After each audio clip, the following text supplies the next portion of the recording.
కొన్ని లక్షల కోట్ల రూపాయలున్నా తినేది 2 పుల్కాలే తింటాం అంతే. ఇప్పుడు అది కూడా తింటల్లా. వెనకట్లో మనకి ఎక్కువగా డబ్బు లేదు. చక్కగా వండినన్నం, ఉడికిన కూర, గోంగూర పులుసు కూర, ఉత్తపప్పు, గుమ్మడొడియాలు, చల్లమిరపకాయలు. ఇప్పుడు డబ్బు బాగా వచ్చిన తర్వాత పచ్చి కూరలు తింటాం మొదలుపెట్టాం. పచ్చి కూరలు ఇప్పుడు అది కూడా పోయింది. మీరే గడ్డి తింటున్నారు? మేము ఆ గడ్డి తింటున్నాం. పశువులు అంటున్నాయిట మిమ్మల్ని తగలయ్యా, మాకు కాంపిటీషన్ వస్తారా, చివరికి మేం తినే గడ్డి కూడా మమ్మల్ని తినీరా. ఎక్కడొచ్చిందండి అదృష్టం? అంటే ఏంటంటే మనకు అష్టైశ్వర్యాలు అంటారే, ఏమిటి అష్టైశ్వర్యాలు?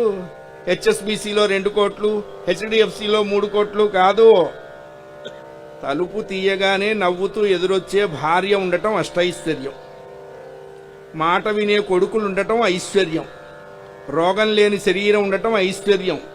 అప్పు లేని జీవితం ఐశ్వర్యం. క్షేమాన్ని ఆశించే మిత్రులు ఉండటం ఐశ్వర్యం. ఎవడొచ్చినా ఇంత అన్నం పెట్టడం ఐశ్వర్యం. వెళ్ళిపోయేటప్పుడు ఆనందంగా వెళ్ళిపోవడం ఐశ్వర్యం. ఇవే అష్టైశ్వర్యాలు. ఇవే. ఇది లేకుండా కోట్లు లక్షలు ఉంటే ఎందుకంటే తగలేసుకుంటాడా?